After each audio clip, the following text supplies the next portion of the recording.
रात के 11:47 बजे थे। बारिश लगातार हो रही थी और आरव अपने कमरे में अकेला बैठा था। उसके मोबाइल पर एक नोटिफिकेशन आता है। एक न्यू मैसेज। वो नंबर अनजान था। मैसेज में सिर्फ इतना लिखा था, मैं सब जानती हूं। आरव के हाथ कांपने लगे। उसने तुरंत रिप्लाई किया, आप कौन? लेकिन सामने से कोई जवाब नहीं आया। आरव ने सोचा शायद किसी का मजाक होगा, लेकिन अगले ही मिनट दूसरा मैसेज आया, तुमने उस रात जो किया वो मैं भूल नहीं सकती। अब उसके चेहरे का रंग उड़ चुका था। उस रात? कौन सी रात? 3 महीने पहले, जब उसकी छोटी बहन अनवी अचानक घर से गायब हो गई थी। पुलिस ने बहुत खोजा, लेकिन अनवी कभी नहीं मिली। और उस दिन से आरव के अंदर एक राज दफन था। 3 महीने पहले अनवी और आरव के बीच जोरदार बहस हुई थी। गुस्से में आरव ने कहा था, तुम्हें जो करना है करो, मुझे फर्क नहीं पड़ता। अनवी रोते हुए घर से निकल गई और फिर वो कभी वापस नहीं आई। आरव खुद को हर दिन दोष देता था। अगर उस दिन उसने वो शब्द ना कहे होते। मोबाइल फिर बजा। तुम्हें सच जानना है तो पुराने रेलवे ब्रिज पर आओ अभी। बारिश और तेज हो चुकी थी। आरव के दिमाग में हजारों सवाल थे, लेकिन दिल कह रहा था शायद ये अनवी से जुड़ा है। वो बिना सोचे घर से निकल पड़ा। पुराना रेलवे ब्रिज। रात के 12:30 बजे। चारों तरफ अंधेरा।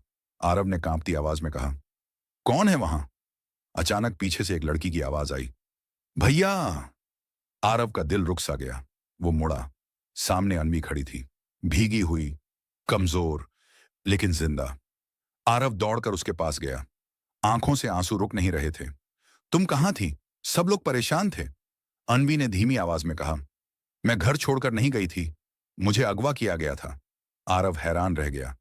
लेकिन वो मैसेज?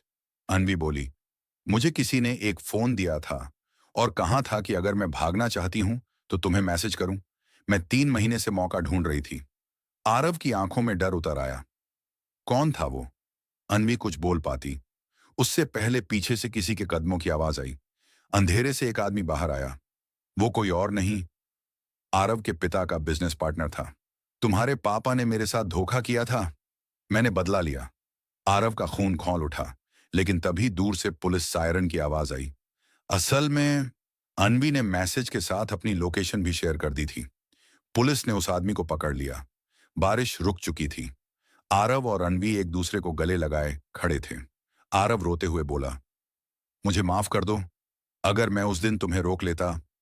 अनवी मुस्कुराई, भैया, गलती शब्दों की नहीं होती, गलती चुप्पी की होती है। उस रात आरव ने एक बात सीखी, गुस्से में बोले गए शब्द कभी कभी जिंदगी भर का पछतावा बन जाते हैं।